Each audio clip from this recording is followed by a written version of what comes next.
Today on The Grid, our topic is why photographers need to protect their work with our special guests, the copyright gurus Jack Reznicki and Ed Greenberg. My co-host is a real man. He's a can of ham. He drives a Dodge Ram. He has a Florida tan. He eats bran. He's from Curve Like a Stan. He's the real rocket man. Eric Kuhn is here. We've got some cool giveaways, including something we've never given away before. And it all starts in just 30 seconds. The Grid is brought to you by Platypod, the tripod alternative that is changing the world. Everybody has a Platypod. You should too. Go to platypod.com. Well, hey, everybody, and welcome to the show where we started, the latest we've ever done in 9 years. I don't think starting a half hour late is really that bad. I think it's really pretty much... It's bad. Yeah. It's very, very, very bad. We blame Facebook, but we blame all of society's problems on Facebook, not just the grid streaming. Yes. All of society's problems. There he is. There's a rocket man. Yeah. But you've completely blown my biological clock now.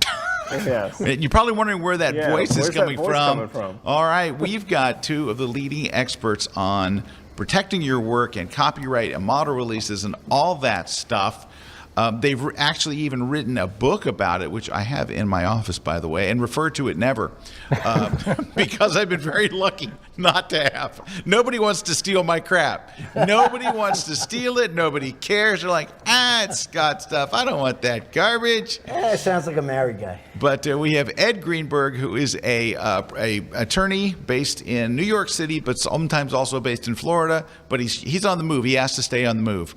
So anyway, but he has spent his career protecting photographers and artists of all kinds. Jack Reznicki is an advocate for copyright and a leading expert on the topic.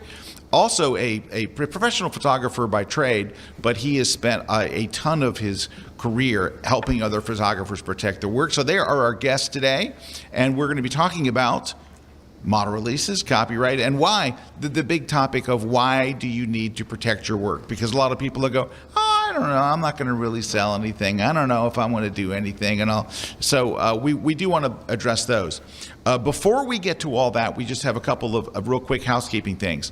First off, not only am I going to announce a brand new book, but I believe it is hitting like bookstores now. I think the ebook is already there. We have printed copies, and it's a book that I've never done, and it's going to sound like I've done it. You're going to go, you've done that book, but I haven't. And here it is. It is the Lightroom 7-point system. Ooh. So the one that I've done, and it was like 13 years ago, was the Photoshop 7-point system. And the idea behind the book is this. It's a 21-day course. Each day you spend, 5 minutes, 10 minutes, you don't spend very long, doing a lesson that teaches you basically how to become an absolute shark in Lightroom. So every day I give you an image, and you download an image, and then you actually do the tutorial all the way through. And what it is you're going to do basically these 7 things. It is a system, and you keep doing it and doing. Yeah, I think it is in delivers. It says delivery July 24th, fastest delivery July 18th. So it's you can get the Kindle version now. Paperback is going to be here any day. We're going to launch it officially next Thursday. I'm doing a book chat all about it. I'll be doing some Lightroom tutorials and stuff and kind of going through it next Thursday night. So next Thursday, what time do we do it? Do you know?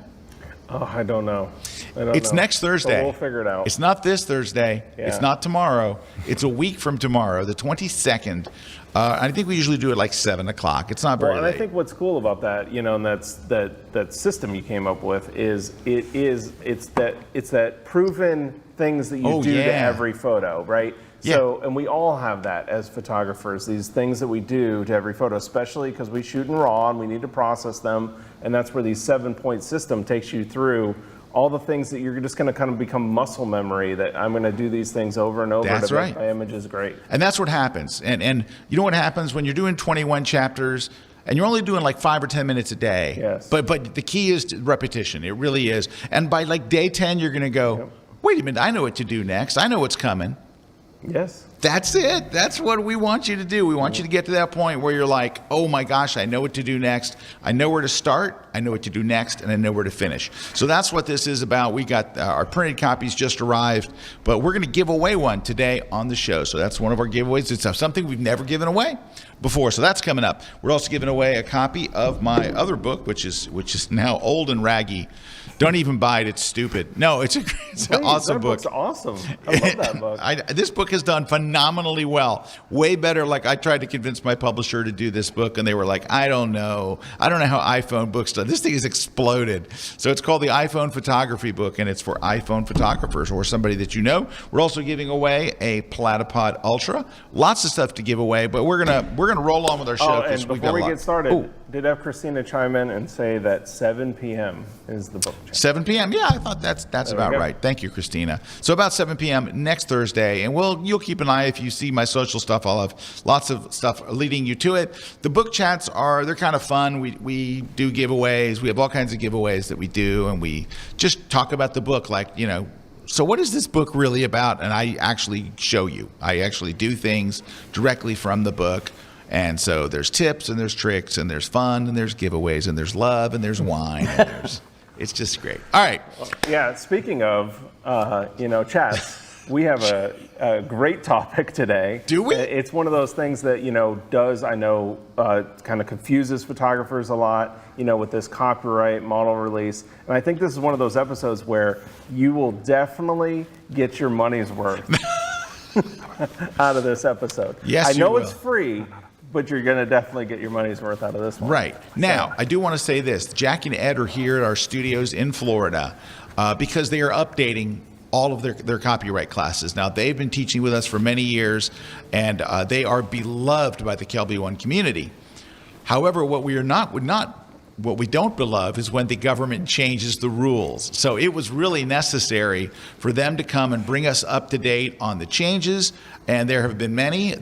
It's more expensive, of course. It used to be really a deal. Now it's still worth doing, of course, but it's not the deal, the screaming deal it used to be. But that's just, everything's more expensive now. Yeah, that was a shame. They went from, I could register 14,000 images for the same price, and now it's 750. So I have to actually go in and edit my stuff before I send it in. Yes, but let's correct, because we go through this each and every time. The fee is $55 for 2, 10, 500, or 750. Not $55 per picture. I don't know why, but we always get that question. Always get that question. They're saying, I can't afford that, $55 a picture? Oh my God. No. Because it seems like it would be $55 a picture. But it's not. No, it's not. And the more that we say it's not, the more people believe it. So again, it's like a married man kind of thing. The more you say it, the more less they people ignore hear. it. Yes. Yeah. Yes. What? All right, so guys, I want to just throw this question out there to get us rolling, is why should we protect our images? Like, why should we even worry about this? Is theft of photography really that big a deal today? I know what the answer is, but I want to hear it from you guys. Well, for me, it's a living. Me and lots of other attorneys make a living on it. And I can't tell you how many times I've heard this. It's never happened to me before. Right. Right? We hear that all the time because people say it all the time. They say, oh, nobody will steal this. And the funny thing is, Ed points this out, the images that get ripped off the most aren't the big fancy images. It's not the ones like I'm well known for or anything else that I did in advertising. It's the little generic, simple pictures that somebody needs for something or they pick it up. And it's usually, the intern. It's usually, the intern picked it up off the internet. We didn't know anything about it. One of the most frequently infringed photos that we've dealt with is a photo of a wave. And the creator of the photo said if I was teaching high school photography, and a student came in with this picture, I'd give him a B on it. That photo of a simple wave made about $3-4 million. Wound up on every Aquafina vending machine throughout the world, all their commercials. Wow. It's a wave, it's generic. Photographs of another one that we've had infringed a lot of times is a black couple dressed to the nines getting out of a limo and the doorman opening the door. And that photo, perfectly nice photo, was stolen for upscale catering halls, upscale political fundraisers, limousine services, high-end hotels. The more generic it is, the more likely it's going to be stolen because it's generic. It can be used for lots of stuff. Well, I had one image that was, again, a nothing picture. It was a picture of a sign that I took in a very popular market. I can't say anything more because I handed it over to Ed when I saw it, and Ed collected a five-figure check for me on it. And when I look at this picture, it's like, it's a type of picture I barely keep, you know. It was a nothing picture. It was just something, oh, look at this is nice, took a picture. One that anybody would take with anything, with even the cell phone. And the fact that the way it was used in a book meant that it was money in my pocket. Right, and one of the things we talked about yesterday at length is time and events transforms the value of a photograph. So in the lesson yesterday, we showed a photo of a young girl at the age of 13 attending someone's wedding, and that girl became Britney Spears. She always was Britney Spears. But she became Britney Spears. She became Britney Spears. Yes, or Britney. Or Yeah, and it's Free just a Britney. nothing picture. It was a nothing picture, but the photographer was smart enough to have read our books, copyrighted it, and it was infringed, which led to a recovery. So when you think that you have a photo that no one's going to steal, that no one would ever use that, those are the photos that people do steal. If you have a photograph with a famous person, like Bo Jackson, they're not likely to steal it because they don't want to deal with Bo Jackson or LeBron James or Tom Hanks. We actually discuss a lot about a very famous picture of Bo Jackson that was taken by Richard Noble for one of the very first Nike ads, where he had the football equipment and the baseball bat with him, and it was the first Just Do It ad that went out. We talk a lot because Bo Jackson used the picture, and Bo Jackson didn't have the rights to use the picture, even though he was the subject of the picture. Well, I'm going to correct Jack. Bo Again? Jackson, yes. Bo Jackson could use the picture. The photographer can't use the picture without Bo Jackson's consent. And now Bo Jackson could not use that photo without the photographer's consent. So we get into the idea where the owner of the photo and the subject of the photo, their rights may be exactly parallel and exactly the same or very different. And just coincidentally, and we wish it happened yesterday, but it happened, or it hit the papers today. Do we have the slide of the Borat case? Yeah, this really got Ed. This really got Ed excited today. This makes lawyers go off the edge. This is my thrill for the day. So we talk extensively about always get a model release, no exceptions, a written, signed model release, no matter what. Photographers frequently make that mistake, or they make the mistake of not getting them. But to make everybody out there feel a little better, even the big shot executives at ad agencies and large companies can be just as dumb as all of us can be. This is part of a complaint, federal court complaint, filed, I believe, yesterday by Sacha Baron Cohen as the character Borat. This was a billboard in Massachusetts with his familiar, what's it, Be Nice or It's Nice? Very nice. Very nice. Very nice. Oh, that was pretty good. A winner in the third row. Yeah. Every once in a while. This is advertising a cannabis product. He never gave consent for this ad. No one asked him for consent. And as he repeatedly says in his interviews, and there's some merit to what he says, he doesn't do commercials. He would not have done this for any amount of money. Now, coincidentally, in this image, he's the photographer. He owns the copyright because he owns the copyright of the film. Yeah. And the character. So he's got the character. He's got the unauthorized use of a person to falsely endorse a product or a service. He's got a cause of action for not getting the written consent of a model. And on top of all that, since he owns the copyright, he's got a copyright case. Most models or lay people who are portrayed in a photograph don't have the copyright to the photograph. Yeah, and So this the also, bottom line is Sacha Baron Cohen's about to own a medical cannabis store. Yeah, pretty much. My wife has already given me permission to marry him. That's how much. It's going to be a lot of money. But this happens to just even if you're in, Iowa and you're taking a picture of the local football hero, and then the local deli says, "Oh, that would be great if I could use that as endorsement. He's in here all the time. Can we use that picture?" You better make sure that you have the releases signed, nothing verbal. We go over oral releases, which are allowed in a couple states, but we highly recommend not to do it. And if by some chance you are getting a chance to photograph someone like Borat, we also include in our class a whole bunch of releases to download. We explain that there's more than just one type of release. We have adult releases, we have minor releases, we have a celebrity release. Because sometimes if you shoot somebody like that, and it doesn't have to be Borat, it could be the local news guy in your town. And they might want to sign something that says celebrity release because one, it helps their ego, and two, it has restrictions on it. You want to know that you're going to be able to use that image in your own promotion, but not use it for advertising or anything else. And that makes the subject feel a lot better. And a common one is a fundraiser, where you have either a local celebrity, a local politician, or a big celebrity like Sofia Vergara, which for some reason I tend to use as my favorite celebrity, I don't know why. And Sofia Vergara might say, you could sell 5 prints of this image of me, so long as all the money goes to the American Cancer Society. You can sell 5, period, nothing more. And she's good with that.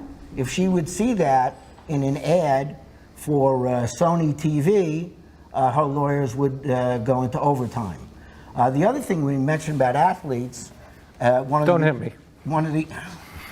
the newer things about athletes is that now athletes, NCAA athletes, can get paid for their use of their image, portrait, or likeness, which means that if a kid is in uniform, make sure that you have a written model consent, because now they can sue you and collect real money. Yowzer. Yeah, and there were a couple other things we did too that I think are kind of interesting about copyright and releases. A lot of guys who do like wedding photography, or even if you're a commercial photographer and you have a second shooter shooting behind the scenes shot, or you're a wedding photographer and you have a second shooter, if you don't have a written contract with them to get the pictures, they own the pictures that they take. Doesn't matter if it's your camera, your equipment, and this has happened to some wedding photographers where they hire a second shooter and the guy says, oh, you know what? I'm going to sell these pictures directly to the bride. And they can do that legally unless you have the paperwork. So we also have in the downloadable part, we have a second shooter contract. 1 page. Yeah. 1 page lets you sleep at night. 1 page. Yeah, dude, I'm stunned to hear this. I mean, there's tons of great information here, but we do have to take a break. Yes, a break. We have to take a break. When we come back, if you guys have any questions for Jack and Ed, just ask them in the chat. We'll be more than happy to ask them those questions, and then we'll continue this conversation right when we get back from the break. I thought they gave us a break to have us on. Yeah. Give them a break. Hello, I'm Leonard Johnson, and I'm very excited to be here doing my first class at Kelby 1.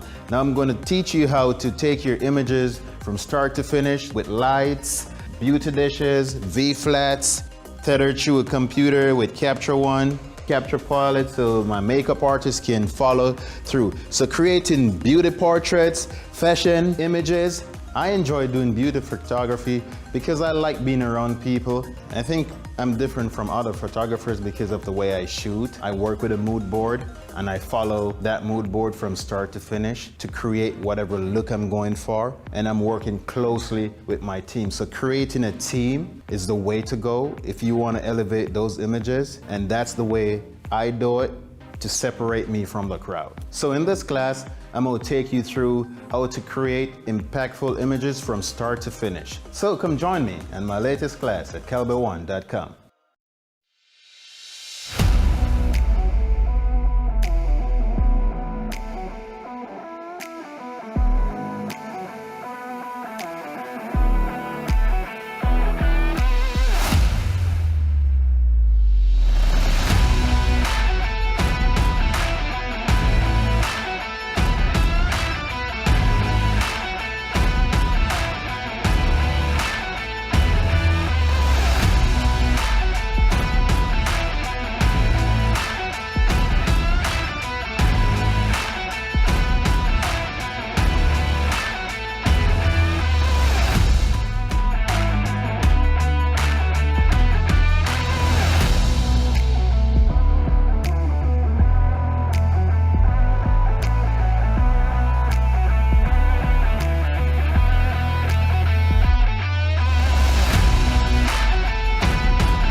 This segment of The Grid is brought to you by B&H Photo, the professional source since 1973. Sold.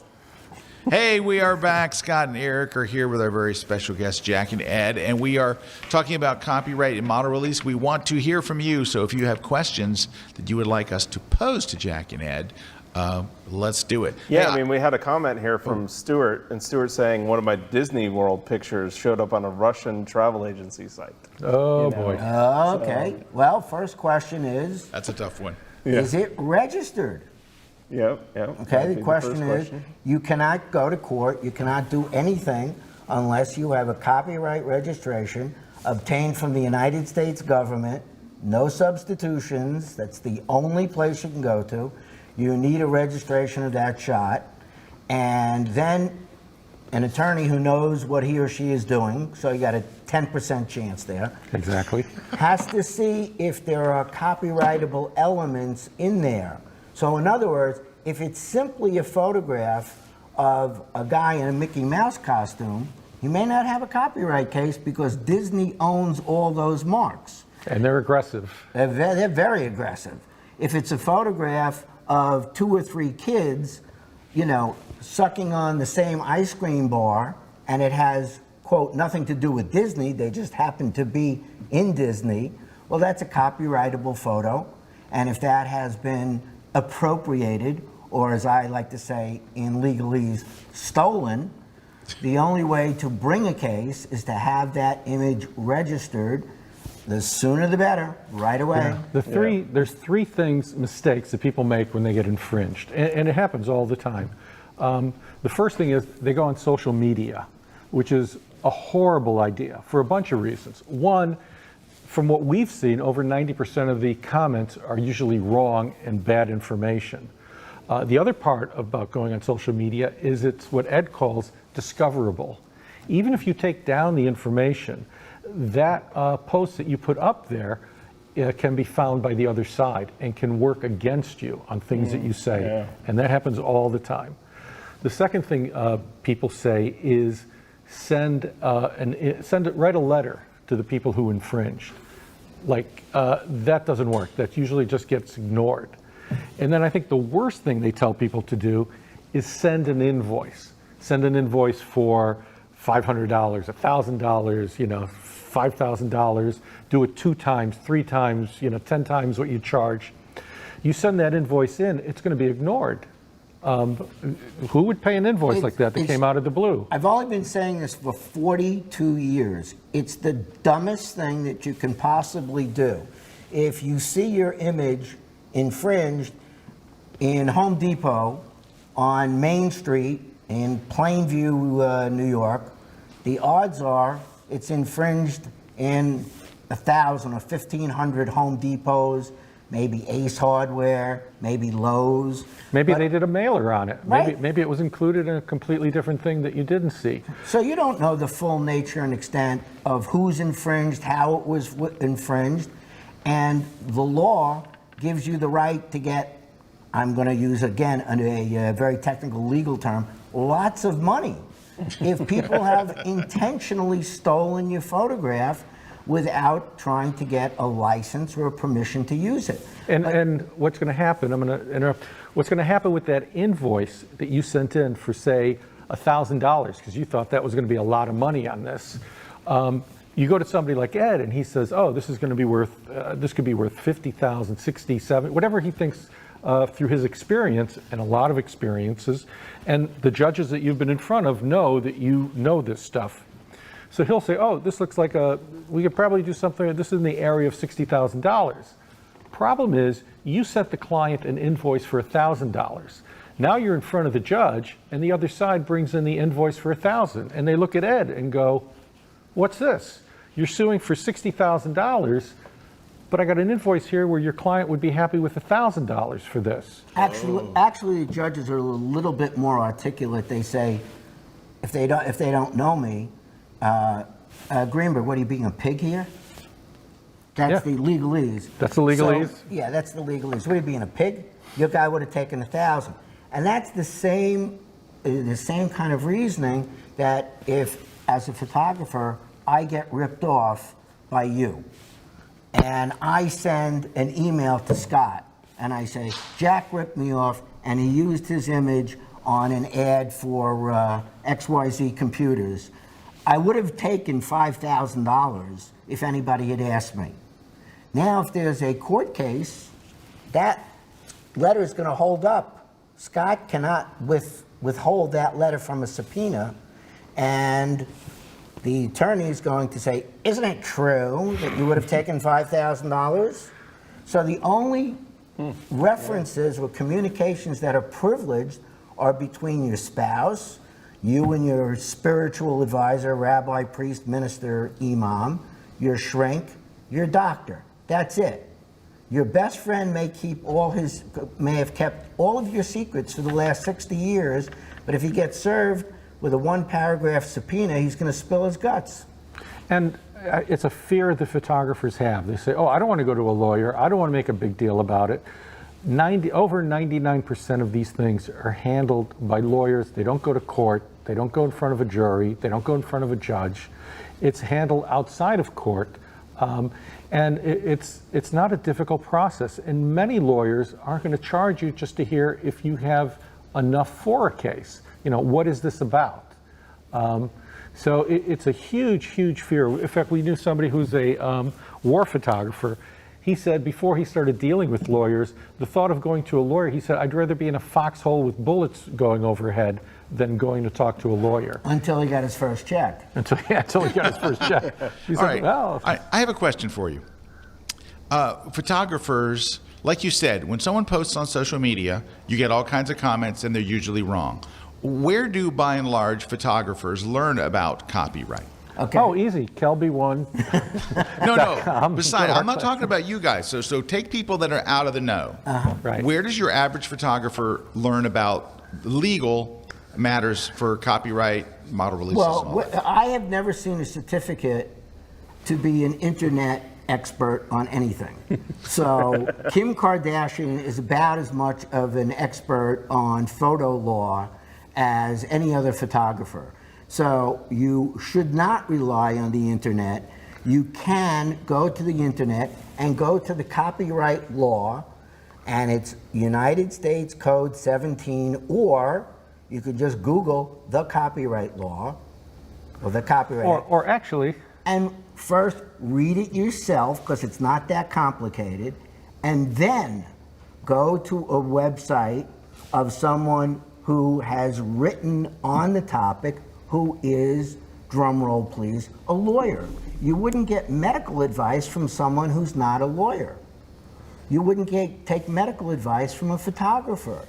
So there's plenty of materials that we put out and others put out that are accurate, but you have to make sure that this is written by a reputable lawyer. Many of the law schools put out materials that are very easy to read. We have a blog that answers questions. We have 2 books that answer questions. So there are many reputable sources, but never ever use a photographer or a non-lawyer or a non-law professor to take legal advice, ever. And there's a couple lawyers/photographers that talk a lot about this, but they've never actually had a case on it. And that's the one thing about Ed. Ed is a litigator. He's been in federal court doing these types of things. And one of the sites you didn't mention is simply copyright.gov. That's where you go to register your images, but they also have a lot of really good information there too. Even though it's a government site. Yeah. And they have it for kids, which actually is not bad. Yeah. The little slideshow they have for kids to talk about copyright and explain it is actually really well done. If someone is charging you for the advice or they're trying to sell you a product in connection with the advice, don't read it. Yeah, and don't let other people register your images for you. It's a waste. It's very easy to do after you do it once. Once it's explained to you, you go, this isn't bad at all. In fact, that's what we did in our class, is we have a step-by-step, screen-by-screen explanation of what you have to fill out. And Jack goes through it meticulously. Some of the search and settle firms that claim to track your copyrights, some of them offer to register your copyrights. Now, what happens if they screw up on the registration? Answer, nothing. So we've had clients come to us and say, well, I had fill-in-the-blank company register my copyright. I said, where is it? Well, they never sent it to me. And I've called them up, and I've sent them letters, and I say, we represent, you sent in this application 3 years ago, where's the registration? Oh, we never got it back. And never told the photographer. The work is not registered. These search firms actually charge you 50% of whatever you end up getting. That's separate from what a lawyer is going to charge also for that case if they have to hire a lawyer. There was somebody wrote an article, a couple in Australia, I don't remember their name because I never really followed them. I know they had a big following, and they said, oh, we had an infringement case and this is what we collected on it. You know, we were awarded this and we ended up getting about 15%. I read that and the first thing I said, I knew what it was. They had a search firm, they took 50%, and then there was a lawyer who took 35%. More importantly, as a practical nuts and bolts level, and you won't read it in any of their ad materials because this would require honesty, if a judge or a jury finds out that there is a search firm involved that's getting a cut of whatever money is being awarded, juries and judges hate that. They hate it. They view the photographer as a troll, as someone looking to sue people. So the judges and the juries aren't going to pay a search firm 30% for finding a picture, because you'll have an attorney like me or someone at least as bright as me, and there are plenty, who will say to the photographer, Mr. Photographer, in the event the jury awards you $100,000, other than your spouse and your lawyer, does anybody else get any of that money? And they say, oh yes, my search firm. And fill in the blank, image rights, pic rights, Pixie, doesn't matter. They'll get 30%. And then I'll say, for doing what? Well, they found the infringement. Well, who were they working for? They're working for you, or they're working for your lawyer? Because they can't split a fee with a lawyer. That's unethical. And why should they get 30% of a fee when no human being is actually doing any work? So in other words, if the case is worth $100,000 and they get 30%, they do no more and no less work than if the case is worth $500,000 and they get $150,000. Judges and jurors hate them. Then they wind up this single solo photographer who's sympathetic to every jury everywhere in America now looks like basically a whore trying to go to court to rip off a company and make money. Yeah, but there's other things that happen even long before you get to court, is that they will negotiate, and basically they'll take the first offer that comes down the table because they're working in speed. Right. They make more money in volume, and if they don't spend a lot of time collecting money for you, that's a good thing for them. So if somebody says, we'll settle for 1,000, they go, oh, great, and then you end up with 50% of that, you're happy, you got 500. You find out later that this could have been worth 10, 20, 30 times that. And that happens all the time. They're not working in your best interest. They don't have lawyers. They don't have lawyers negotiating these fees. And by the way, of the dozen or so times where I have represented the purported infringer and the company claiming money on the infringement, not because I'm a genius, although I am, we have not paid one dime to any search and settle firm, and any letter that any of my clients get from a search and settle firm, we insist on going to trial. Because judges, and you'll see it with the copyright trolls, judges hate these cases. Attorneys have filed so many of these cases, and the names of those attorneys are well known, that my first job in front of a judge who doesn't know me is to justify that this is a real case, that we're not trolling for these $5,000 and $10,000 collection cases, and that my client is a real client, a real photographer with a real infringement case, not looking to use the courts to pick up a couple of $1,000s here and there. Yeah, do your research. Make sure if you're going to hire a lawyer, you need an intellectual property lawyer, hopefully somebody in your area, and research to see if there's anything about them on the internet.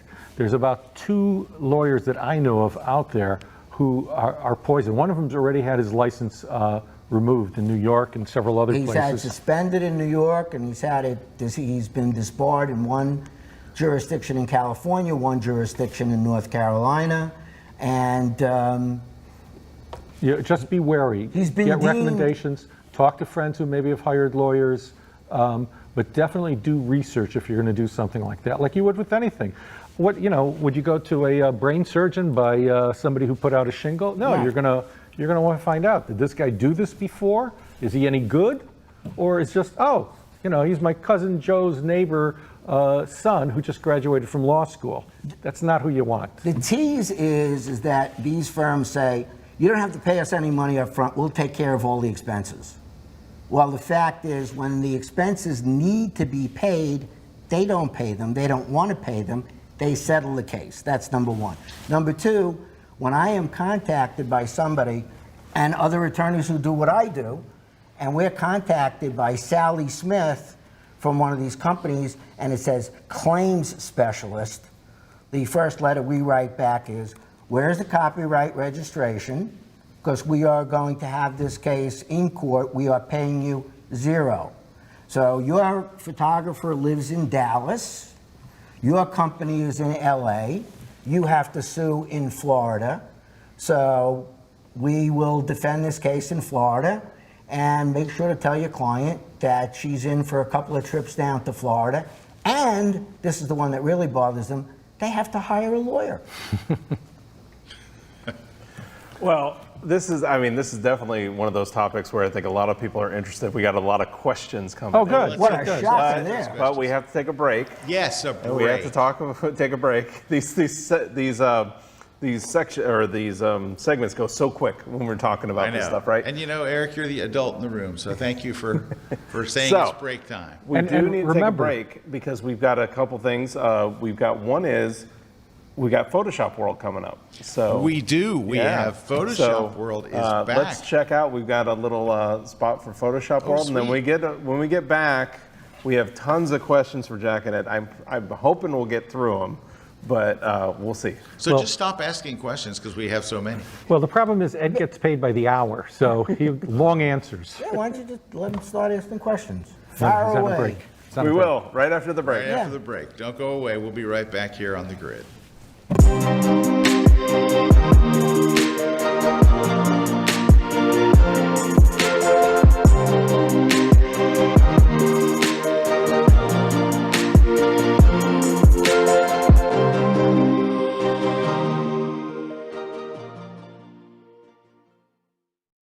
you ever gone to the movies and after spending your $30 on popcorn and a ticket, you walked out of the theater thinking, man, that movie was just an excuse to sell toys?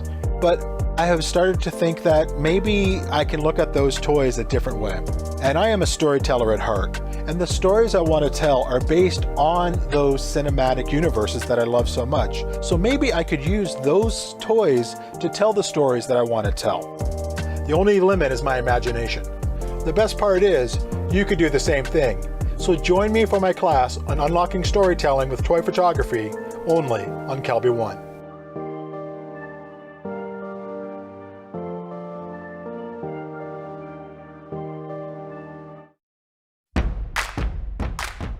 For over 20 years, leading software developer Boris FX has made its mark on the film and television industry. Now, our Academy and Emmy Award-winning visual effects tools are available for photographers. Welcome to Optics. Optics is a collection of 160 filters for Photoshop and Lightroom. Simply apply the effect and launch the interface. Optics features thousands of customizable and creative presets for photo editing and effects layering. The top tools include lens flares for cinematic looks, realistic night skies with star fields and moon generator, add lighting with on-screen interactive control. The Easy Mask tool creates masks with just a few clicks. Optics is available now as a plugin for Photoshop and Lightroom and includes the standalone application for Mac OS and Windows. Get Optics now for 25% off. Visit borisfx.com, add Optics to your cart, and apply coupon code KELBY25. This segment of The Grid is brought to you by Canon. That's right. Well, he couldn't rule. Okay, we are back. You got to understand, on the whole break, we've been talking about this stuff, right? Yeah, we It's can't. so This is such interesting. a. I could just listen to this Yeah. for days. Just a reminder: go to PhotoshopWorld.com and sign up. It's Yeah. going to be a phenomenal conference. Awesome. We're endeavoring to make it as much like the in-person conference as we can. So it is. We started this in 1999. Yeah, 1999. And we're partying like it's 1999. We are. We're partying like it's 1999. We're charging less than we did in 1999. Yes, we are. Anyway, it's going to be great. We've got a wonderful instructor team. I mean, you can see some of these amazing instructors. Very excited. We even Amazing got instructors. Like a lot of bonus and- sessions happening. Yeah. And Dave Clayton. And Dave Clayton. And Dave. Great instructors.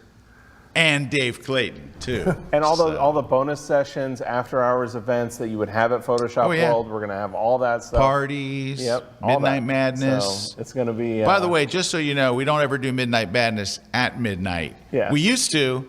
Then it became It 11 used to o'clock be at madness. Now it's 10 o'clock madness. The older I get, it's going to be early bird special Yeah, madness. it's because you're living in Florida. Yeah, That's so what it's going to be the happens. early bird madness. All right, let's hit some questions. So we were here we talking. You guys were talking about like search firms and all that stuff. So I think this ties into that question because I think people want to know like, how do I find my images? So Nancy's asking, is there a program that sweeps or looks for the internet for your images or that? What do you do? Like, because I think that's the appeal that photographers have with like a search firm. They say, oh yeah, go find my images. But how would you do that? Like, Well, there's two very obvious ones. One's Google Images, which is very good. It's a great search engine for it.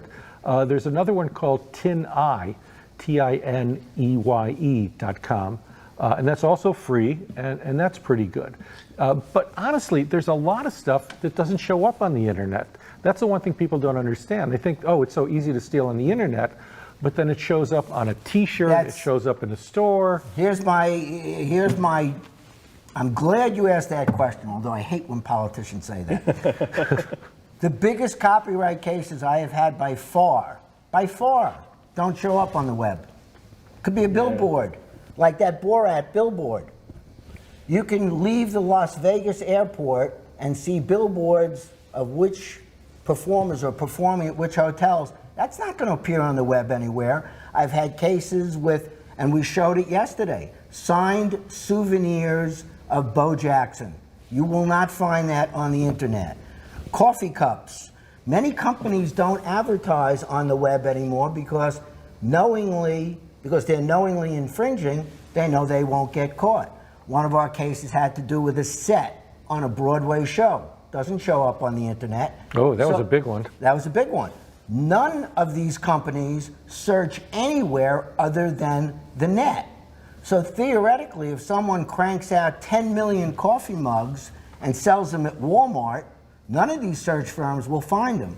Our firm we use people to go into particular stores, to go into particular shopping malls, to browse, to look around when we have reason enough to check for it.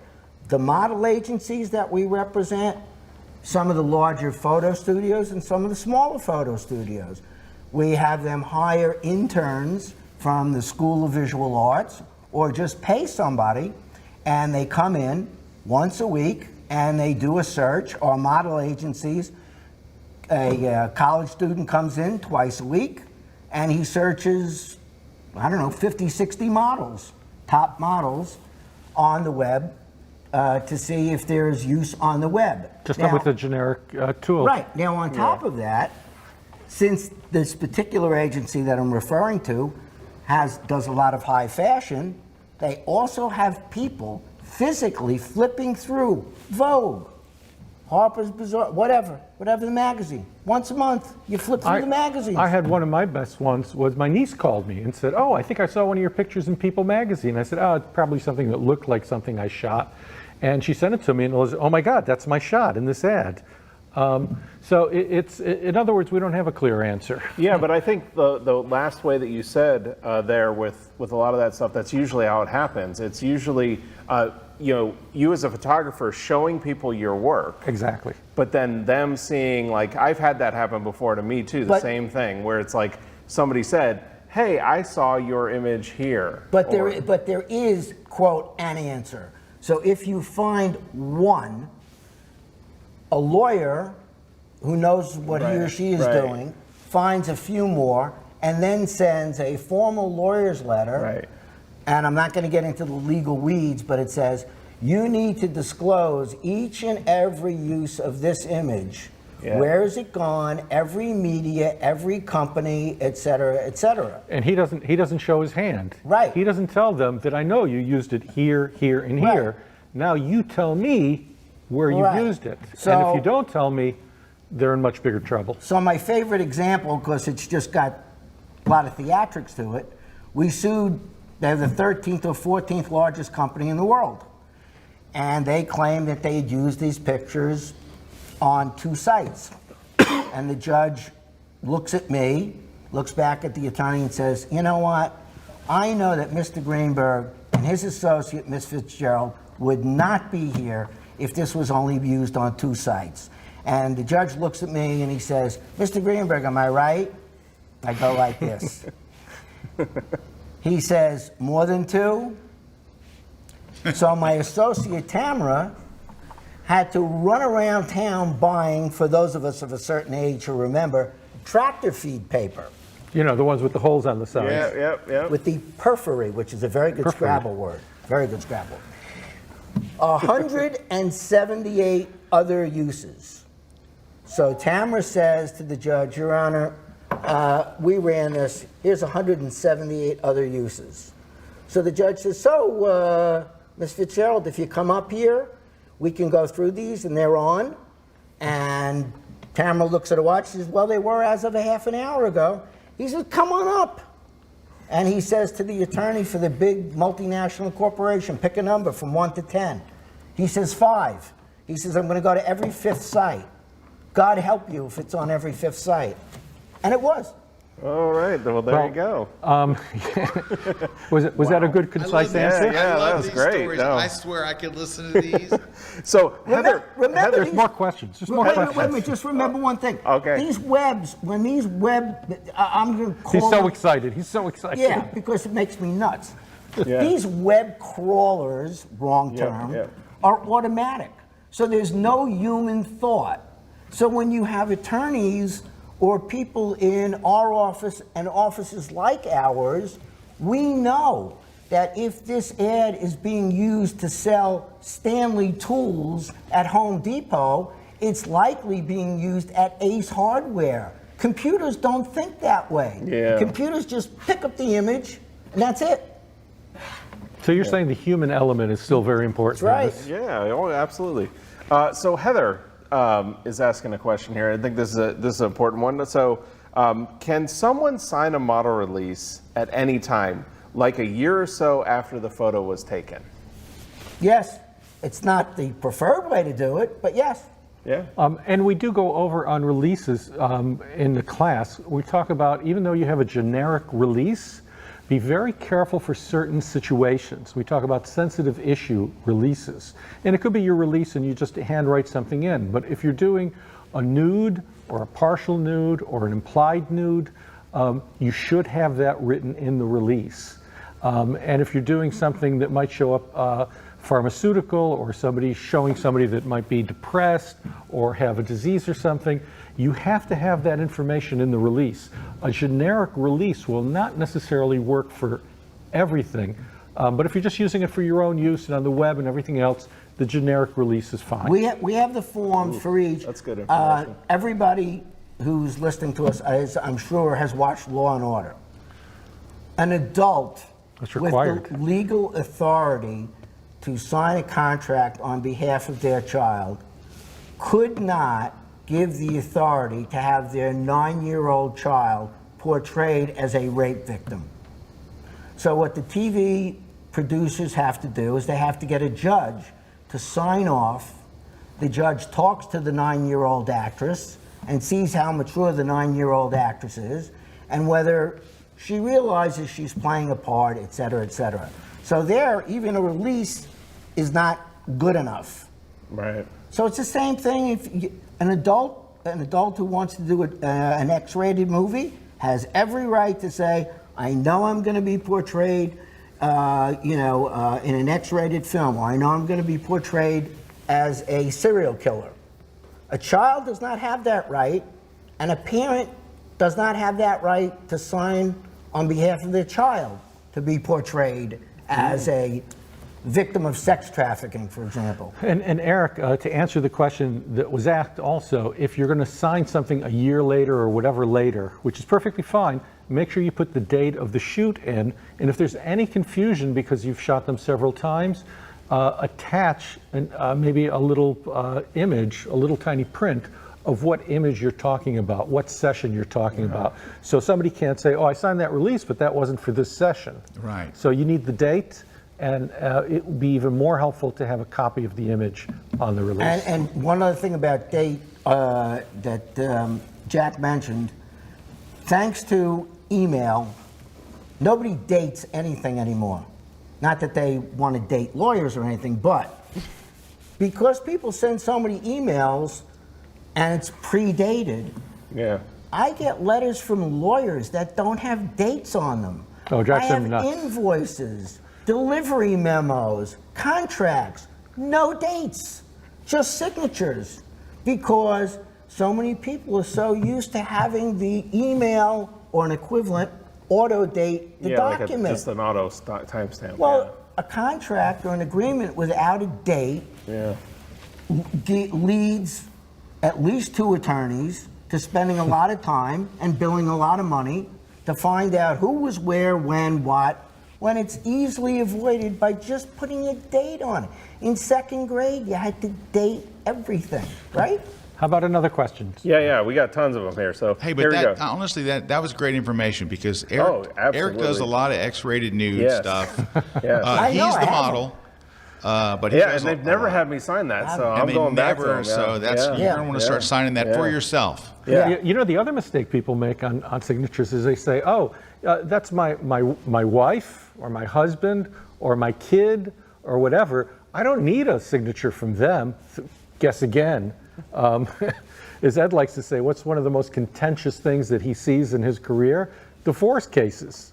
Yeah, I can see that. And you know, or you photograph your, well, I can go on and on, but why don't we go to another question? So Barb's asking, so I photograph sporting events for our newspaper. Then I post them to SmugMug for purchase. Is this okay? Oh, boy. You're going to get two different answers here. You might get an Ed answer and you'll get a Jack answer. All right. Go ahead, Ed. Take it away. Okay, first of all, what is it, 256 shades of gray on the color wheel or something like that? On an 8-bit file, 256. She is firmly in the gray area because every league, professional, NCAA, could be NBA, NHL, has their own set of rules, number Little one. League. Number two, every arena has their own set of rules. So... But she's doing this at high school. Hang on. Sporting events for our newspaper. I don't know. Yeah. Every arena, every school board, every school district has their own set of rules. What the overriding thing that the professional, college, and high school things are trying to avoid is play-by-play coverage. So generally, if you're in the stands and you take a photo at a high school game, and you run it as an editorial photo in the sports section with the approval of the school board, because it's always good to have friends on the school board for lots of reasons, you're generally going to be fine. If you do that at a professional sporting event, and we've done lectures going 2 hours on this, if you do this at a professional sporting event, you are looking for trouble. What if it's not Just saying, professional? you're looking for trouble. If it's an amateur event, the Supreme Court and the recent state court decisions have blurred the amateur professional line, so to speak. So 3 months ago, if you played for University of Southern California, you were an amateur. Now you're an amateur with a legal right to make money on your name, image, portrait, and likeness. So it's a gray area. She should become friendly if she's shooting in the same arenas, for the same school districts. Become friendly, get their approval, and avoid anything that smacks of play-by-play. Okay. Well, to get to her question, because I know, because she's going to just put it on SmugMug. I understand what she's doing. She's doing, high school sports. And it's the local kids and everything else. As Ed said, it's a gray area. Every single school district in the country has different rules on it. Try and find out if there are specific rules in your area. But in most times, you're just going to go ahead and do it. If somebody objects, I don't care what the law is, I don't care what your rights are, take it off.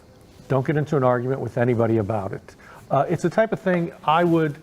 If it's a gray area, it's a gray area I would go into. I have no problem with that as a professional, but understand that if anybody gets upset or if anybody says anything, that picture comes right out. Yeah, don't be a hero trying to stand up for a cause. Take it down and then go see a lawyer. And then the lawyer can say, if such is the case, they made you take it down, they made you refund your fee, now you're persona non grata at this arena where you make X number of dollars a year. Let's sue the heck out of them. No, or not. But do talk to the local school. I did a lecture once on some of these issues on releases, and in the audience was the head lawyer for, I think it was Lifestyle. It's whatever one of the big major companies that does all the yearbooks all around the country. Right. And she enjoyed the lecture, and we talked about a bunch of things, and I learned a lot from her. I went to her lecture too, and she told me about all the different rules that they have to follow per state, per city, per county, per school district. And she says she has to find out what they are, and it's a big mess sometimes. So you're going to have to do a little bit of research in your own community. If other people are doing it too, and you see that it's accepted in the community, you probably won't have a problem. I'm going to throw in one quick thing. I know we're in a rush, but we told the story in the program, so you'll hear the longer version. A professional hockey team sent a letter to my client, said you cannot take pictures, you're using a professional camera. And I said, how do you define a professional camera? And the NHL defined a professional camera by any camera with a lens of 3 or more inches. And then Jack sent me an ad from B&H Photo with all these professional cameras with lenses. Well, super tellies on, Super fixed tellies. lenses. And I sent that, and I said, so in other words, my client could have used these cameras, which cost 3 times as much as the camera they used. So the arenas, the leagues, the teams, there's no consistency. They don't know anything. Just avoid play-by-play. Eric, do you have another one in the Oh, gym? yeah, we got tons. So here we go. Kim is asking, how does this affect street photography? You can't get a model release for everybody because it's more posed than spontaneous. So how does this affect when you're doing street photography? Well, street photography, there's 2 things. One is First Amendment rights. You have a right to be on the street and take pictures of people. It's completely acceptable. Where the law comes into play really is how are you using the pictures? And we talk about this in a class. There's certain uses you could use. If you're doing it editorial use, no problem. If you're doing a fine art show of these images, no problem. If you want to sell them, if you want to put them into stock, if you're going to use them in an ad for somebody, that's where the problems come in, and that's where you're going to run into problems. Now, that's not to say that you can't get releases. I will tell you, I know stock photographers, one in particular who unfortunately has passed away, Bill Bachman, who's a good friend, lived down here in Florida. He would have an assistant trail him, and he would take notes, and he would ask people for releases as Bill took pictures, even in foreign countries. And if they couldn't get a release, the assistant would mark it down, and they would throw away that image. And we got into this yesterday about walking around with a pad of releases, which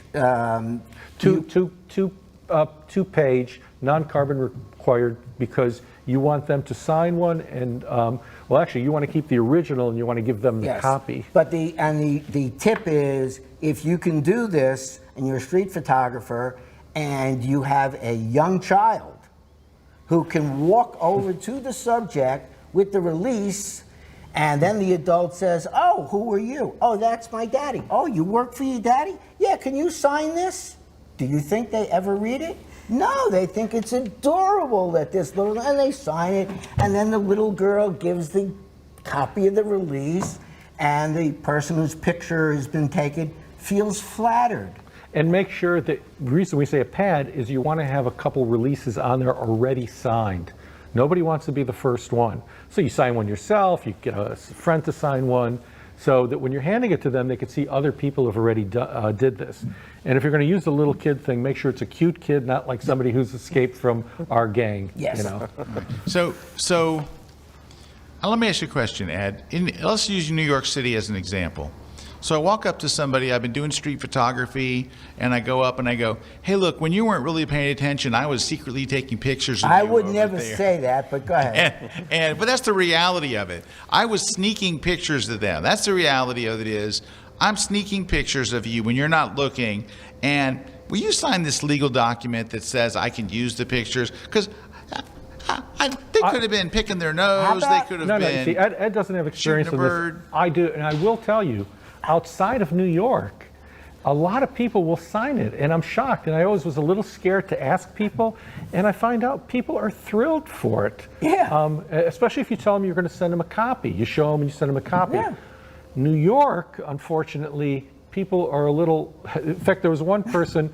The only time I heard of a problem was somewhere where people were signing it, and we came up to one woman, and she said, "I'm from New York, and my husband's a lawyer. If I sign this, he's going to kill me." So it depends on where, but you'd be amazed at how people will sign those. And you don't pitch it like you've been sneaking around. You just say, look, I think you look wonderful. I'm not a professional. I just took this great picture of you. Here, take a look at it. I'd like to be able to use this and send you a print. Just sign your name and address on the bottom of this release Here here. you go. Here's a release. Sign this blank check too while I'm here. Be flattered. Next question. Oh, next boy. question. All right. So Phil's asking, Oh, good old Phil. in an international scope, what languages do you need to have the release available? You have to have it in the local language. Okay. And if it's not a language you speak, usually you have a fixer with you. And what will happen is if you're in some places where they might be marking it with an X, you're going to have your fixer as a witness. who's going to testify that that was the person who signed the release. The other thing that's a huge help if you're dealing with releases, and especially if you're going to do something like that or street photography, is I take a picture of the person with the release. Not for any legal reason, but just to figure out which release goes with which person. The releases are numbered. Holding the release, and as we did in the class, having them hold their driver's license with their fingers over the numbers, or a passport, like that. That's hard to get. I just have them sign it and hold the release. All right, I have a question. Now, this is going to sound bad. You're probably going to yell at me, so I'm setting up myself for yelling. He'll yell, I won't. And then after this question, we do have to take a break. Okay. All right. So when I do a shoot, I do always use model releases if it's, with a professional model, or even if it's not a professional model. I always get releases. But I use an app, and I take a picture of them. Because what's nice is it emails them a copy of the release. It takes a picture so I can see that the person that, but sometimes I'm looking for a release. I don't remember the person's name. In some years I've shot 100 people. I don't remember who was who. I don't always have that, because sometimes I'll name the files what the shoot was for. Right. It's named Ybor City shoot, and then here's the model. I don't remember who. Here's a quick answer. Well, we got a couple things. We can do the play acting. We'll do the play acting. Yeah. Quick answer is paper is king. Paper is king. It's nice to have electronic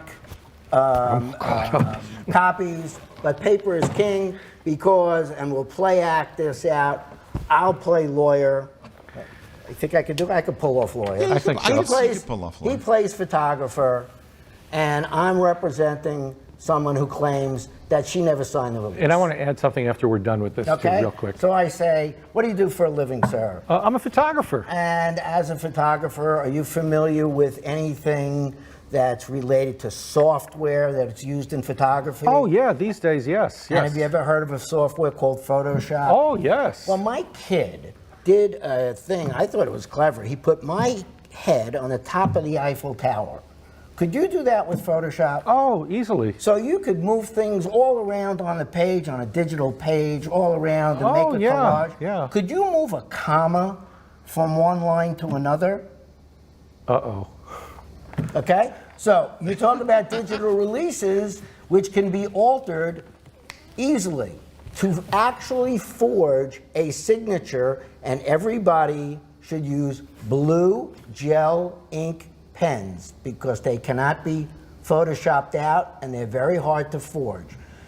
Forging someone's signature is a high art. It's extremely difficult. Oh, that's a fun part in our class. But the one thing I do want to add to all of that after saying that, because I know you're going to go to a break, if you have nothing else, get the app and have them sign it on the app. It's not the ideal thing, but it is a ton better than nothing.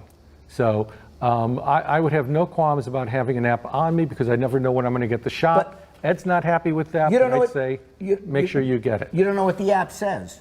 I'm not looking at the release itself. So this is under the assumption that the content in the app, the content of the model release is fine, which is a big leap for me to make. But again, that's a lawyer's point of view. I will say if you get somebody to sign a release, they're going to think in their mind, I signed a release, so absolutely it must be okay. Yes. Okay. So well, I've used apps where you upload your own release, like the release that you use. Much better.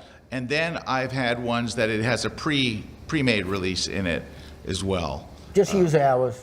All right, just use yours. It's the best. We All should right. charge him for hours. Everybody else gets it for free. But I should be charged. I agree. You should pay. All right. All right, Is it we do break need time? to take a break, and then when we come back, we got prizes.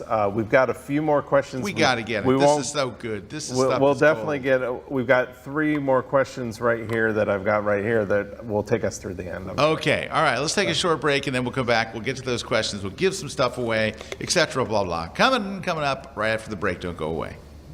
Hey guys, my name is Sam Haddix. I'm a portrait photographer from New England, and I have a brand new class on kelby1.com that I am super excited about. Do you ever feel like a left-brained person stuck in a creative industry? I definitely know that I do. Have you ever looked at an image and know that you like that image, but you're not sure why? In my new class, we're going to break down the whys.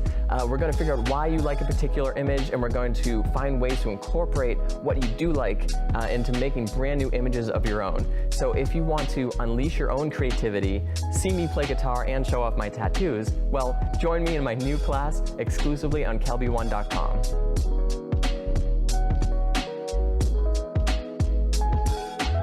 Would you believe us if we told you that you could fit studio lighting in your pocket? Well, Lytra has made it possible. Lytra is a global award-winning brand that designs and manufactures professional-grade camera lights that are compact, rugged, and waterproof. Whether you're using Lytra gear in a photo studio or underwater, Lytra's mission is to provide content creators with flexible and unlimited lighting tools that can mount on any camera, anywhere.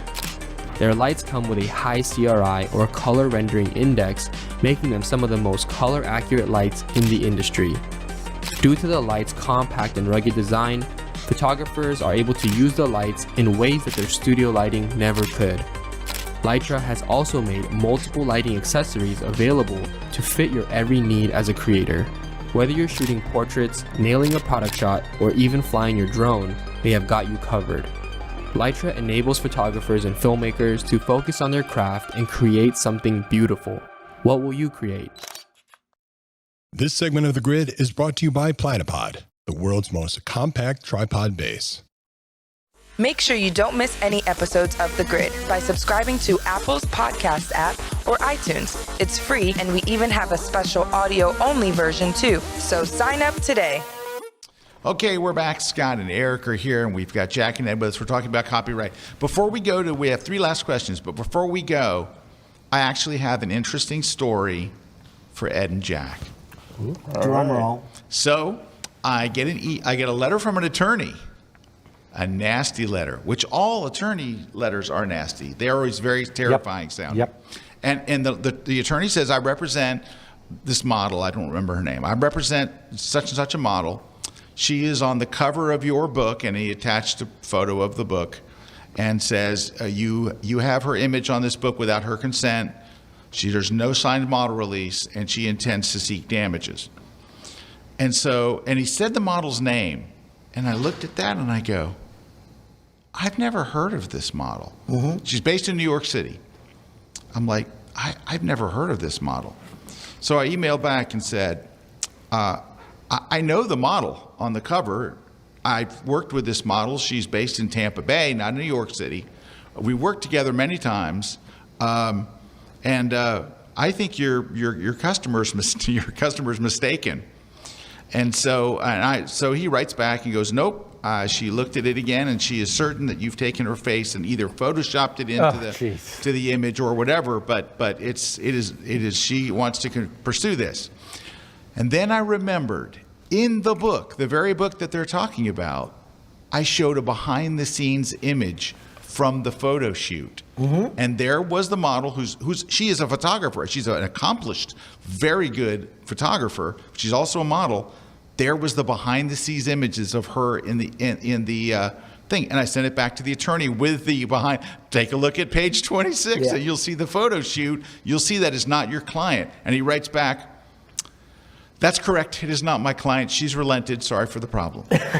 But man, I was like, this is so. Also, so I called my assistant who was shooting with me. You know, he was at the shoot, right? I called him. I told him the story, and he goes, "Send me her picture." It looked like her twin sister. I'm telling you. But guys, have you ever in your life looked at a picture and said, this other person, that's Ed Greenberg. Have you ever? That's Jack Reznicki. You've never looked at another person and said, that's me. But this model went to an attorney. She was so sure it was her. My wife, who's out front, we were riding a taxi coming out of Central Park, and we're crossing Fifth Avenue. There's a guy standing there waiting for the light to cross the street, and he is a dead ringer for me, poor guy. And my wife looks at me and says, you are so lucky you're sitting here. He was my doppelganger. Because I can just trade in for another new model right there. Yeah, all I can think about is that lawyer who contacted you. He had to call the Mercedes dealer and cancel his. Oh yeah, he thought, his wow, deposit. this book, I'm going to cash in. But that was just so real. Like, how can you say that? You ever looked at a picture and you go, "Oh, that's me," and it's just not you. That was weird. Okay, questions, Mr. All Kuna. right, so this is a question. This is going to be a Photoshop question because Deb's asking, could you please talk about the legalities of colorizing old photos? She encountered a problem where somebody tried to modify a colorization that they did with mild modifications, claiming it's their own work. No, God, that's one of those myths that we go over and over, and we go over it in the class quite a bit. There's no percentage change. There's no media change. We talk about that people are saying, oh no, this is a new work because it's a tattoo or it's a sculpture of the photograph. We can show you specific cases where the sculpture, especially Jeff Koons, a very famous sculptor, has lost 3 cases like that, where he took a photograph, made it into a sculpture, changed a bunch of stuff, doesn't matter. This falls under derivatives. We talk about copyright. There's something known as your bundle of rights. It's your exclusive rights to your photograph and to your work. It doesn't have to be a photograph, it could be artwork. But you have exclusive rights. One of those rights is derivatives.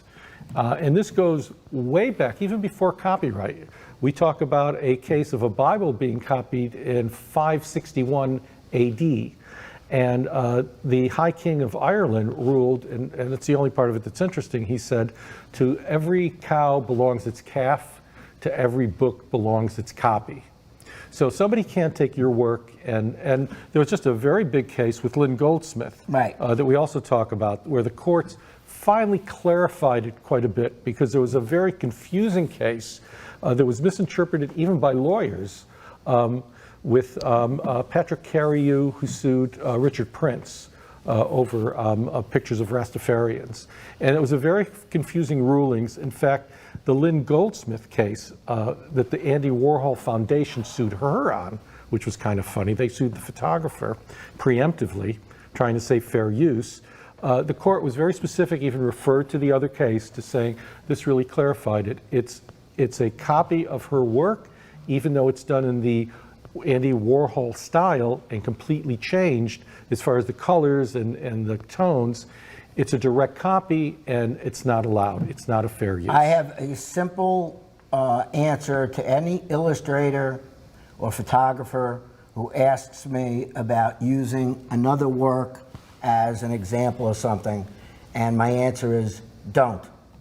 Yeah. Don't use anything else, and you're covered and you're safe. So that happened here years ago. So years ago, a designer brought me a cover of Photoshop User magazine, and it was for a particular subject and all, and it was phenomenal. I'm like, that's the best cover. That is incredible. Let's go with it. And they said, let me show you what I did. And they opened up a stock photo, and they said, and it was identical. I mean, they had copied it. This person was really talented in Photoshop. They copied it identical. And I said, you can't use that. We can't do that. And they were like, well, no, it's my own work. That's not that. I didn't use their picture. I redrew it from scratch. I'm like, you're stealing someone else's work. And they were really upset with me, because they were like, you don't understand. This is a derivative. And when you said that, reminded me of that situation. They go, that's not the original. This is my copy. Does anybody remember tracing paper? I mean, if I put a piece of tracing paper over an illustration and I do a perfect on tracing paper, is that an original work? Now, one of the things we talk about, which also is confusing to people, is parodies and influence. Now, early in my career, and I show a lot of the pictures when I was known as a Norman Rockwell type photographer, and you look at the images and you look at Norman Rockwell and you're saying, yes, I can see the influence. It's exaggerated body poses, it's funny looking people, it's against white, and there's definitely, you can see the relation from one to the other. The relation. You won't see one of my pictures copying Norman Rockwell. Then we show a cover of Professional Photography magazine where I looked at it and I fell off my chair. Somebody took one of Norman Rockwell's illustration paintings and made a photograph trying to copy as much as they could. That's an infringement.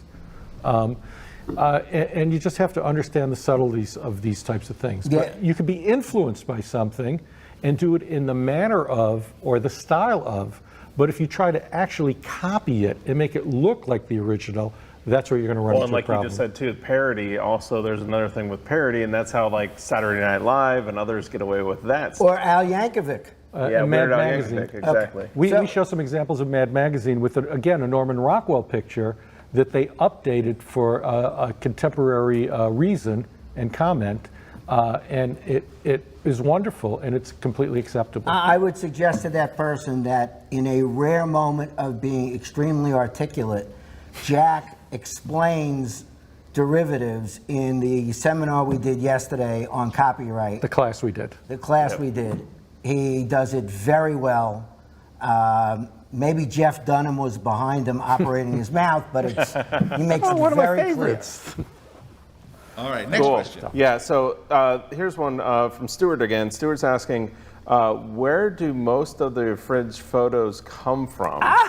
My favorite topic. Scott, you're going to be shocked. And then there's a second part to that question of how do they get the high resolution pictures? Oh, Scott, this is gonna shock Scott. Watch. All right. Let's see a picture of Scott. Okay. Scott, 80% of the cases that we have now for models whose images have been used without consent, and 85% of our copyright cases all stem from their uses on medical websites. Medical websites. Holy cow. Local medical websites for plastic surgeons, dermatologists, dentists, podiatrists, lawyers, CPAs.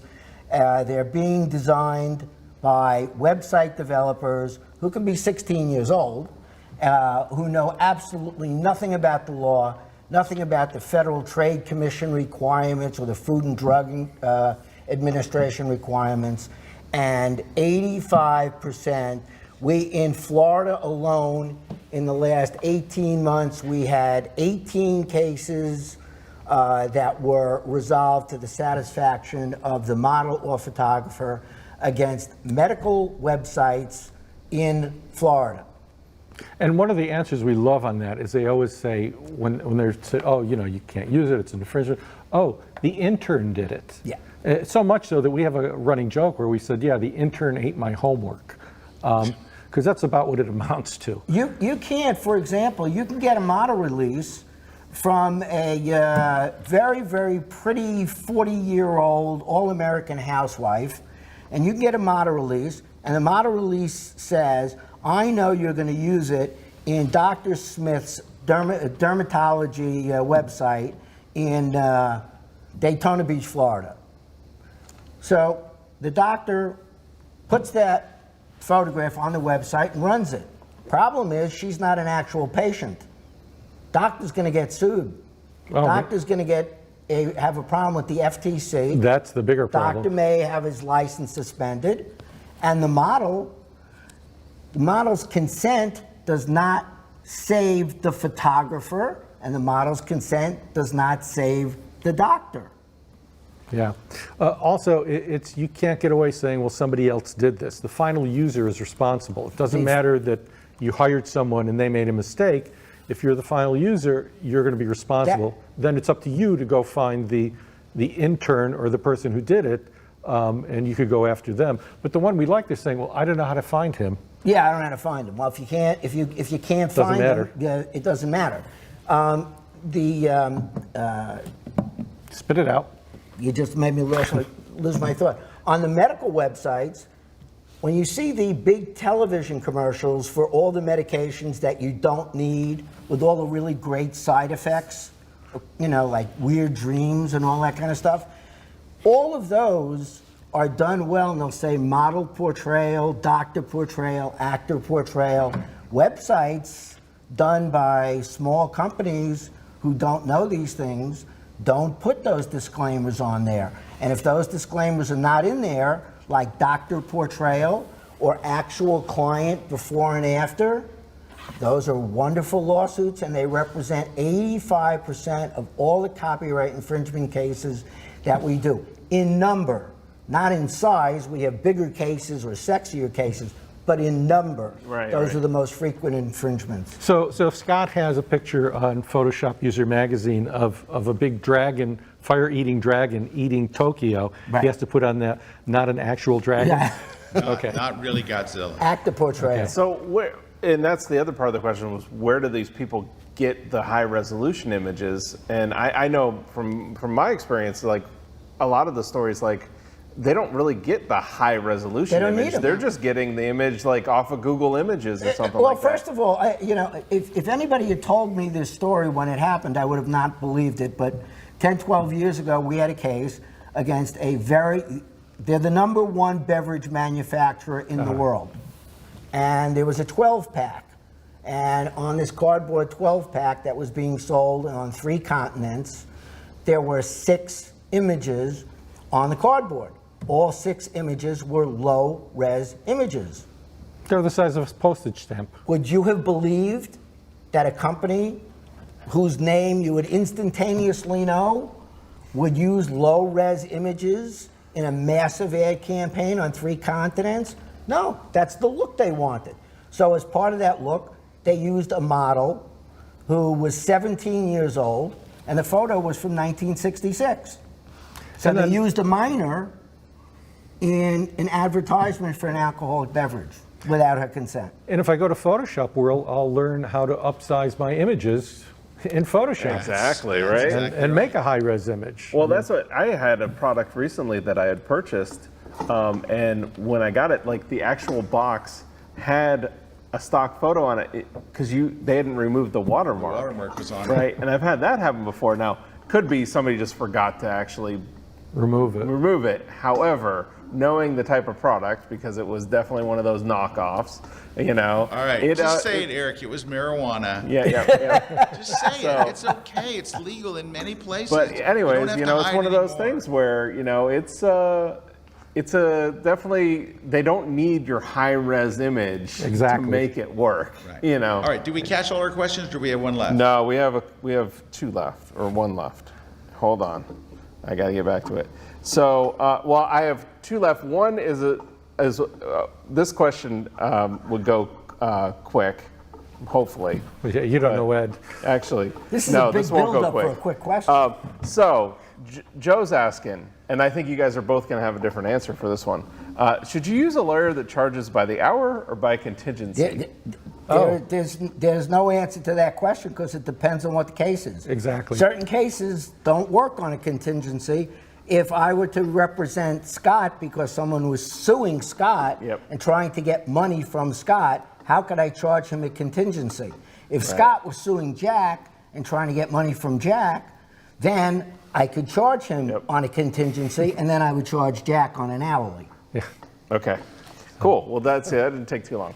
But the final question from Jay is asking, is photographing graffiti and then selling it within fine art sales considered infringement? Yes. Yes. Because you're photographing somebody else's artwork. In fact, what we're seeing in New York right now, which is real interesting, some really nice graffiti, and the artist is putting a copyright symbol in their name in the graffiti. And they're I've seen registering that. and they're registering it.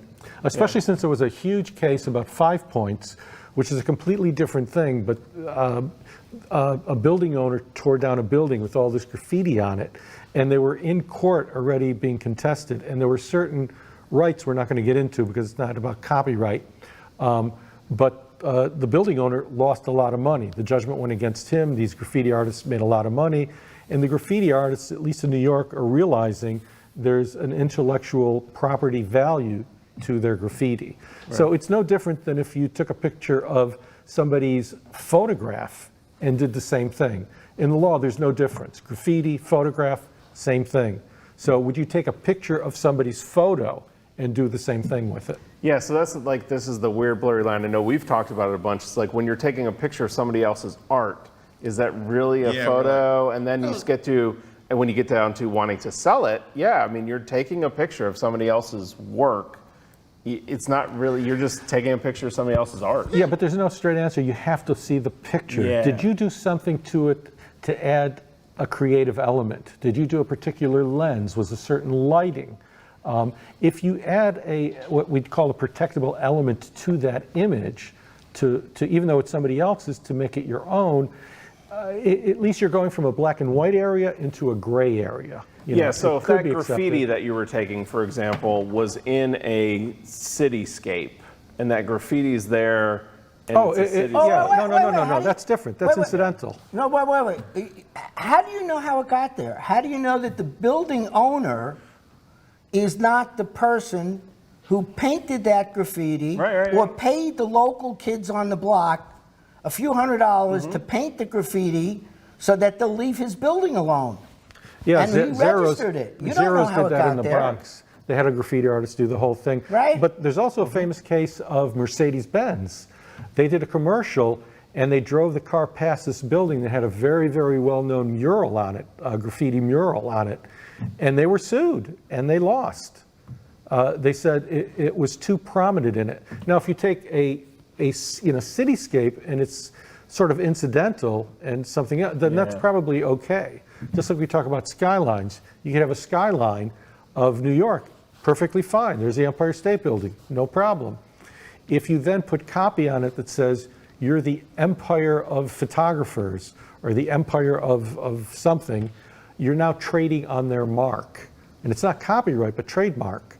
And that's what trademark is. And the example one of the examples that we used yesterday is the famous Chrysler building in New York, which I have an affection for because my grandfather and family members helped build the famous roof there.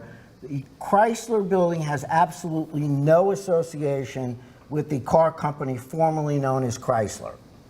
None, zero. Yeah.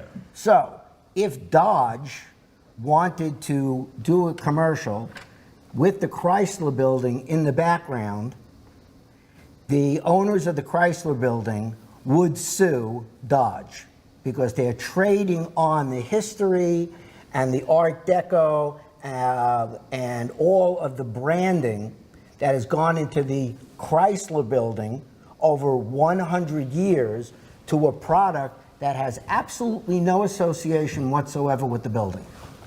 But hopefully we're not scaring people. In the end, keep taking pictures. Keep doing things. Keep creating things. You guys scared the crap out of us. Don't copy anybody. I know. Somebody's saying, I've never touched Like, I've never taken a picture of graffiti again. Never. There's a very famous illustrator by the name of Anita Coons, who's lovely, and she's one of our clients. And I brought her in as a guest lecturer, and it was a master's class.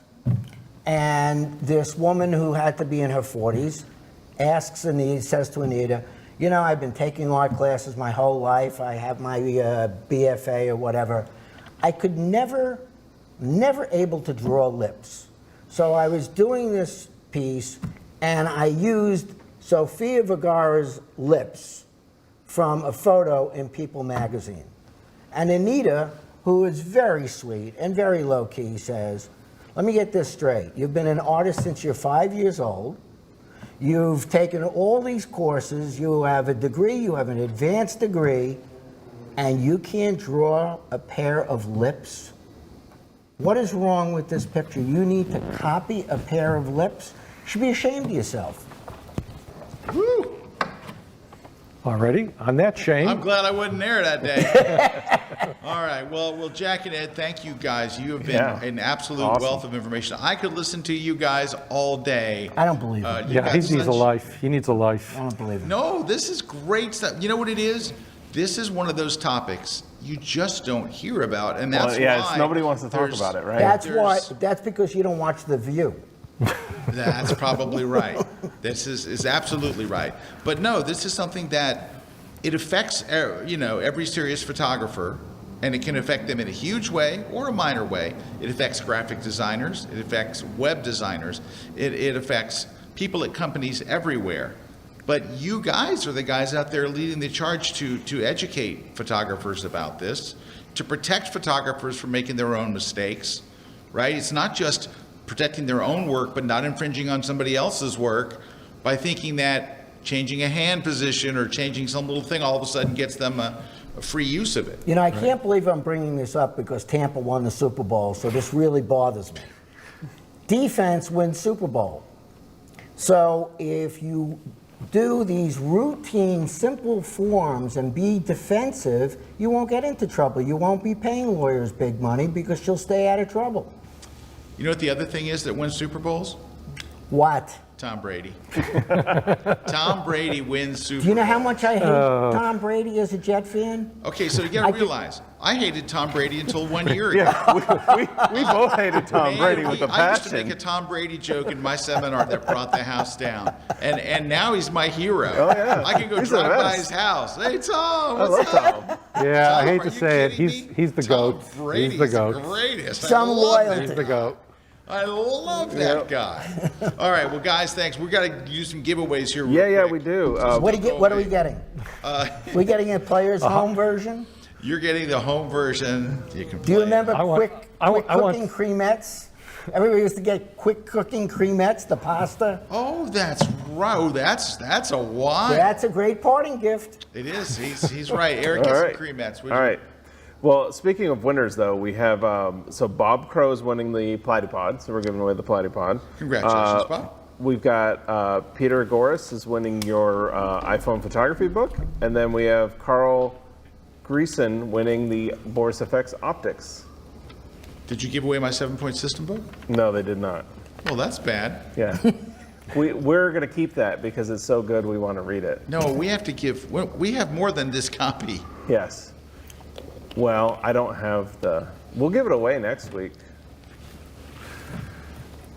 Oh, look, Jack Reznicki's on the list. Oh, look at Listen to that Jack dramatic. Reznicki just won the Listen to that dramatic 7-point pause. system book. Eric, go back 3 or 4 people, pick somebody that. Ask a question. Well, I'll tell you what, Stuart's been asking a bunch of good questions. so we'll Stuart, give it you're to getting Stuart. the book. We got to give the book Yeah. away. There We you can't go. we'll just keep it. We said we're going to give it away, but not with an attorney in the studio. Yeah. Hey, Scott, will you sign my iBook when I get it? I would love to. All right. So, Ed, Jack, thank you. You guys are Thank a you, national guys. treasure, and what you're doing for photographers is really wonderful. And you guys are the best communicators. You really do. You make the story stick, and it really helps in so many ways. And we're honored to have you both here, not only on the show here today, but of course teaching these classes at Kelby 1, which will help so many people. Eric. Yeah. You're just you. You're just Yeah. regular. You look young without your beard. I don't know what to say. Look how young he looks. He's young and he's vibrant. I don't know about that, but Tanned and rested. He's ready. He is tan, rested, and ready. Ready and to go. Thanks to all of our ready sponsors. to go and fringe. Thanks to our crew here. Thanks to Mike switching in the booth. And we will catch you all next week. I believe next week is our blind photo critiques. Yeah, blind photo critiques. So keep an eye out on my social media on Facebook and Twitter. I'll be saying when it's time to submit your images. We'll be doing those next week. In the meantime, everybody stay safe. And if Don't we put your forget- watermark on the images, we won't know that it's. Yeah, we don't won't know forget that's to you. mask up. There goes mine. It's not doing very well. But I'm so far away from everybody right now. Eric's over there, Jack and Ed are over there. We're all here, but we're super safe. We got shots. We all got shots. I got shots. I'm all shotted up. All right, guys, take care. We'll see you guys next week right here on the grid. Take care.